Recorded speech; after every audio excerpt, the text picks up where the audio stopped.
Assalamualaikum warahmatullahi wabarakatuh. Baik anak-anakku semuanya, kelas 5A. Gimana kabar kalian semuanya? Semoga dalam keadaan sehat walafiat, amin ya robbal alamin.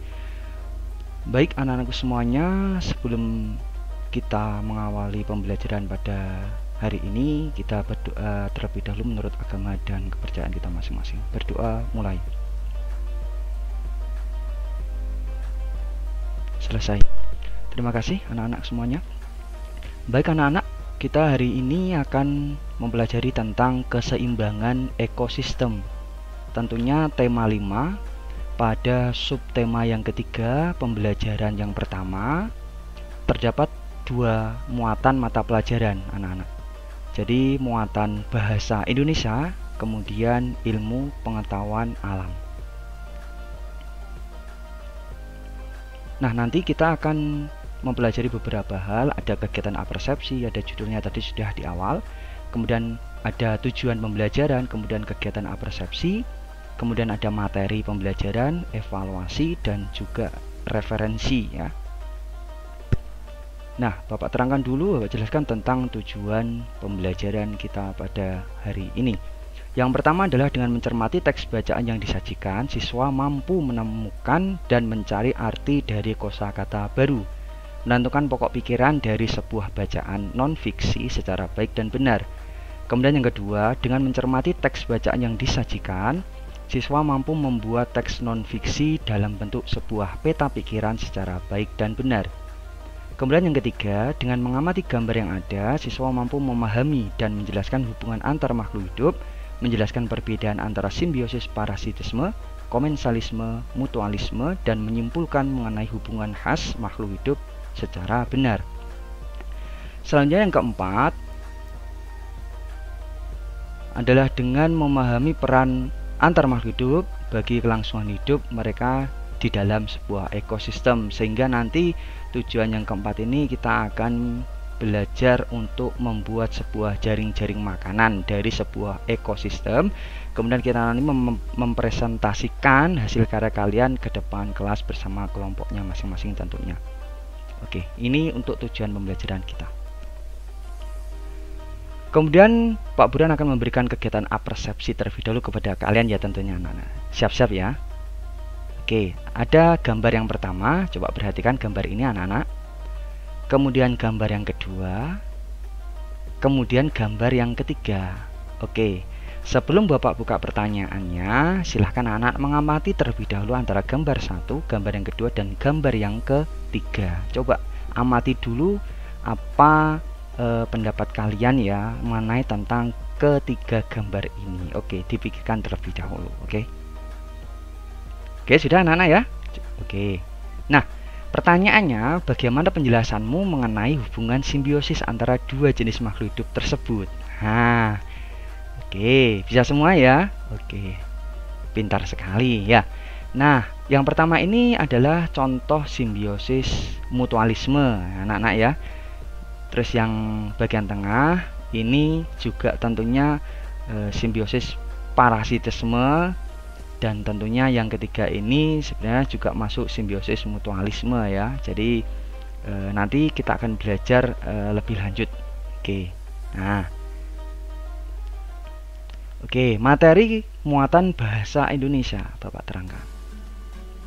Pengertian teks non-fiksi yaitu sebuah karangan atau teks yang dibuat berdasarkan fakta. Jadi teks non-fiksi ini tidak hasil rekayasa anak-anak ya.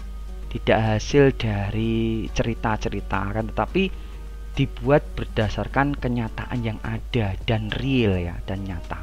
Kemudian jenisnya teks non-fiksi, yang pertama ada non-fiksi murni, yaitu pengembangan dari karangan yang berdasarkan data autentik ya, data yang bisa dipertanggungjawabkan ya kebenarannya. Kemudian non-fiksi kreatif, data yang dikembangkan bisa berasal dari imajinasi penulis dengan maksud untuk menyentuh nalar ya, pemikiran atau pikiran pembaca, emosi, dan juga untuk mendapatkan gambaran yang lebih spesifik lagi tentunya. Oke, selanjutnya contoh teks non-fiksi ya, ada buku ilmiah, biografi, esai, jurnal, skripsi, penerbitan akademik, makalah, dan buku-buku yang tentunya kalian punya ya. Jadi LKS, buku paket itu termasuk contoh dari teks non-fiksi. Kemudian ciri-ciri teks non-fiksi, yang pertama memiliki pembahasan dengan bahasa formal resmi atau baku. Jadi yang tentunya sudah sesuai dengan bahasa baku kita menurut ejaan yang disempurnakan ya. Kemudian menggunakan gaya bahasa denotatif, memiliki makna sebenarnya, tersusun atas fakta dan data yang nyata, ditulis secara runtut ya, jadi secara sistematis urut ya. Kemudian yang terakhir merupakan temuan baru atau penyempurnaan temuan yang lama. Jadi bisa diambil dari penemuan-penemuan baru atau bisa juga dari hasil karya yang lama kemudian disempurnakan lagi. Oke, itu anak-anak ya. Selanjutnya, cara mengidentifikasi teks non-fiksi, tentunya kita harus membaca anak-anak, membaca terlebih dahulu dengan seksama ya, dan kemudian memahami. Karena membaca ini tidak boleh hanya satu kali, akan tetapi kalau bisa berulang kali ya, agar kita bisa menemukan arti atau informasi ide pokok yang terkandung dalam teks tersebut. Kemudian mencari kalimat utama ya, kalimat yang menjadi dasar sebuah paragraf. Kemudian menentukan ide pokok ya, atau ide yang menjadi dasar pemikiran pada paragraf tersebut. Tentunya juga ada ide penjelas atau kalimat-kalimat penjelas yang menyertainya. Kemudian memanfaatkan kata tanya ya, apa, kapan, siapa, di mana, mengapa, dan bagaimana. Jadi 5W plus 1H ya. Jadi itu nanti yang kita gunakan untuk menentukan teks non-fiksi. Nah, selanjutnya anak-anak kita akan membahas tentang materi muatan IPA. Oke. Rantai makanan dan jaring-jaring makanan. Rantai makanan itu adalah merupakan proses makan dan dimakan yang terjadi pada makhluk hidup anak-anak.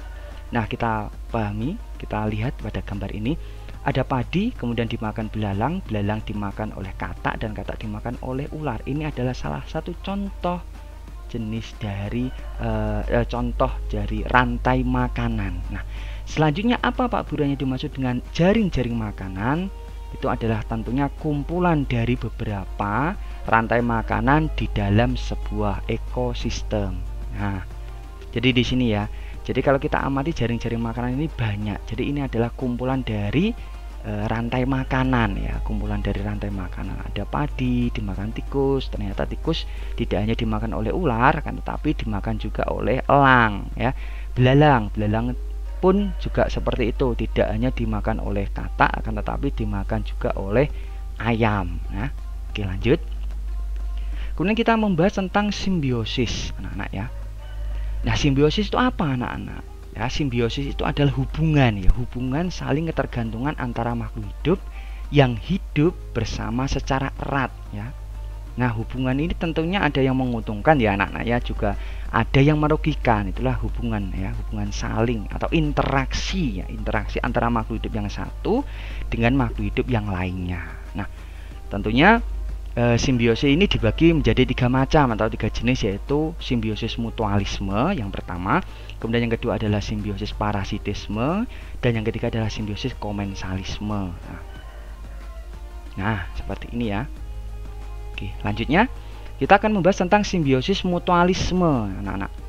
Adalah hubungan antara dua makhluk hidup yang bersifat saling menguntungkan. Contohnya dilihat pada gambar, seekor kerbau dengan burung jalak.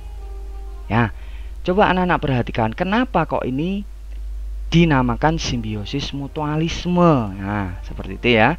Nah, kenapa anak-anak kira-kira? Oke, ya. Nah, jadi tentunya kenapa seekor kerbau dengan burung jalak dinamakan simbiosis mutualisme ya? Nah, tentunya burung jalak ini nanti dia akan untung dan mendapatkan makanan atau kutu ya dari kerbau, dan kerbau sendiri juga untung anak-anak. Jadi dia bisa bersikutunya dan juga akan terbebas dari penyakit parasit kulit tentunya ya. Kemudian hubungan antara kupu-kupu dengan bunga. Kenapa disebut mutualisme atau saling menguntungkan anak-anak? Oke, betul sekali. Karena kupu-kupu mendapatkan madu atau nektar dari bunga, dan bunga juga untung anak-anak. Karena apa? Bisa dibantu proses penyerbukannya. Oke. Selanjutnya, kita membahas tentang simbiosis parasitisme. Adalah hubungan antara dua makhluk hidup yang memperlihatkan makhluk hidup yang satu itu untung anak-anak dan yang lainnya dirugikan. Oke, kalau Pak Burhan menghafal itu yang mutualisme satu untung, satu juga untung atau sama-sama untung. Kalau parasitisme ini satunya untung, satunya rugi. Contohnya jambu biji dengan benalu, tali putri dengan beluntas. Nah, perhatikan gambar ini anak-anak. Oke. Nah, ini contoh dari parasitisme benalu. Kenapa Pak Burhan kok dia disebut parasitisme? Kalau parasit itu pasti merugikan anak-anak ya. Jadi benalu ini mendapatkan makanan, mendapatkan nutrisi dari pohon jambu. Nah, tentunya pohon jambu ini merasa dirugikan karena makanan dan nutrisinya diambil oleh benalu. Nah, oke ya. Kemudian tali putri juga seperti itu di beluntas. Lama-kelamaan beluntas ini akan mati ya. Dan tali putri akan tetap hidup karena dia sifatnya menempel atau menumpang pada tanaman beluntas seperti itu ya. Jadi tali putrinya untung, beluntasnya rugi. Kalau yang ini tadi benalunya untung, pohon jambunya yang rugi. Bisa dipahami anak-anak ya? Oke. Selanjutnya kita membahas tentang simbiosis komensalisme. Adalah hubungan yang menguntungkan salah satu pihak. Satunya untung, satunya itu tidak dirugikan atau merasa tidak diuntungkan juga. Seperti itu. Nah, contohnya adalah ikan hiu dengan ikan remora. Dan juga bunga anggrek dengan pohon mangga. Coba kita cek gambarnya. Ini ya anak-anak ya, ikan predator ganas di lautan itu adalah hiu ya. Nah, kenapa ikan remora ini untung? Ya, ikan remora ini untung jadi mendapatkan sisa-sisa makanan yang dimakan oleh ikan hiu, dan ikan hiu pun tidak merasa dirugikan atau juga merasa tidak diuntungkan anak-anak ya. Jadi itu contohnya ikan hiu dengan ikan remora. Kemudian pohon anggrek, bunga anggrek dan pohon mangga. Anggrek ini hanya menumpang walaupun mendapat makanan, tapi dia numpang hidup, istilahnya seperti itu ya, dan juga bisa melakukan proses fotosintesis anak-anak ya, bisa membuat makanannya sendiri ya. Jadi pohon mangga tidak merasa dirugikan. Beda ceritanya dengan benalu tadi anak-anak. Oke, ada pertanyaan ya. Jadi kita lanjutkan ya anak-anak. Nah, yang terakhir kita akan membahas tentang komponen ekosistem. Ekosistem itu adalah suatu sistem ekologi yang terbentuk oleh sistem timbal balik atau hubungan timbal balik yang tak terpisahkan antara makhluk hidup dengan lingkungannya. Dibagi menjadi dua macam. Yang pertama adalah komponen biotik. Ini adalah komponen yang hidup, adalah tumbuhan, hewan, manusia ya. Kemudian ada komponen abiotik. Ini adalah komponen-komponen yang tidak hidup, artinya benda mati anak-anak. Bisa tanah, batu, iklim ya. Nah, jadi ini contohnya ekosistem anak-anak ya. Jadi ada cahaya, kemudian udara, ada makhluk hidup hewan, ada tumbuhan, dan tentunya ada manusia. Ini saling berhubungan ya, saling berhubungan timbal balik. Jadi sudah selayaknya kita harus menjaga lingkungan kita anak-anak ya. Jadi lingkungan kita harus tetap kita jaga agar apa? Ekosistem ini bisa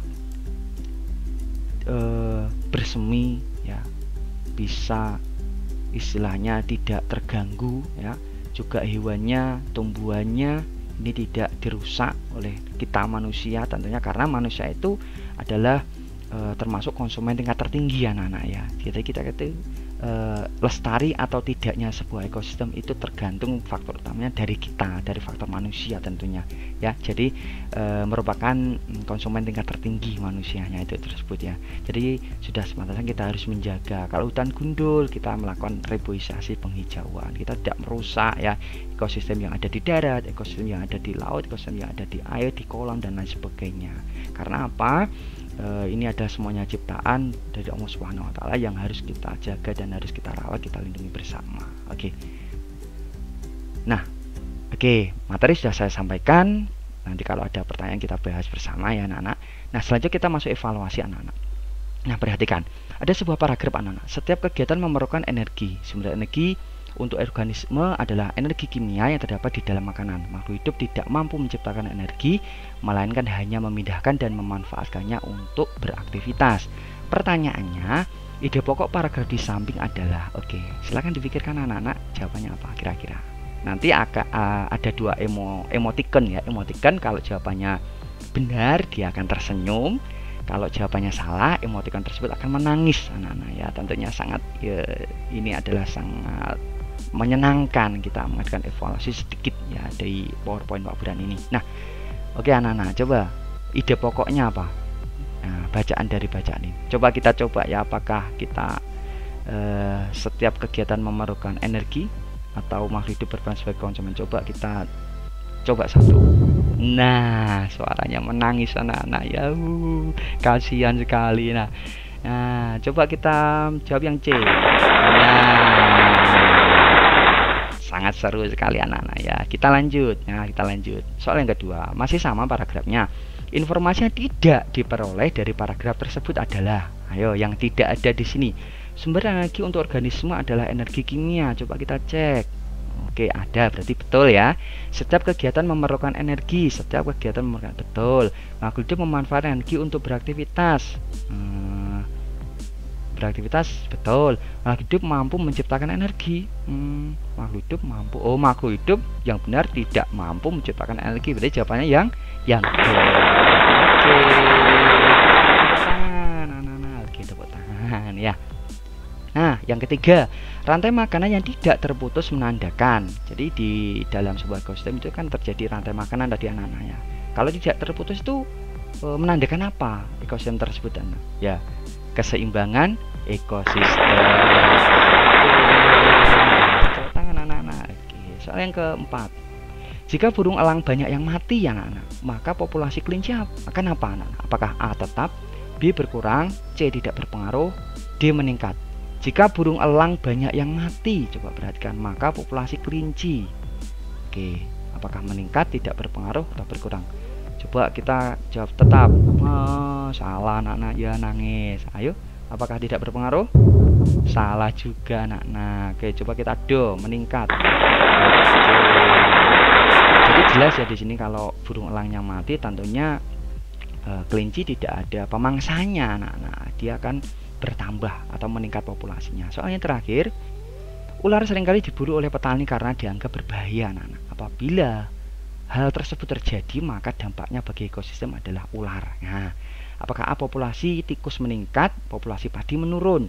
Apakah B, populasi tikus dan elang meningkat, populasi tikus menurun, populasi padi naik, populasi tikus dan elang menurun? Ayo kira-kira kalau ularnya diburu oleh petani anak-anak, apa yang terjadi pada ekosistem sawah tentunya tersebut? Oke, betul sekali, populasi tikus akan meningkat dan populasi padi akan menurun. Kenapa demikian bisa terjadi? Karena ularnya kan tadi mati tuh, diburu ya, maka populasi tikusnya kan nggak ada pemangsanya, akhirnya dia populasi meningkat dan berakibat apa? Dia memakan padi anak-anak ya, memakan padi semuanya, akhirnya padinya menurun dan istilahnya orang petani itu adalah terjadi gagal panen. Nah, oke, terima kasih. Referensi kita adalah di buku siswa dan buku guru. Oke, terima kasih anak-anak sudah mengikuti pembelajaran Pak Burhan pada hari ini. Semoga apa yang Bapak sampaikan dapat bermanfaat untuk kalian semuanya. Langkah selanjutnya silahkan kerjakan LKPD-nya dan juga ada evaluasi tentunya nantinya. Terima kasih, tetap berprestasi di saat pandemi ya. Bapak akhiri, Assalamualaikum warahmatullahi wabarakatuh. Oke, sampai jumpa anak-anak.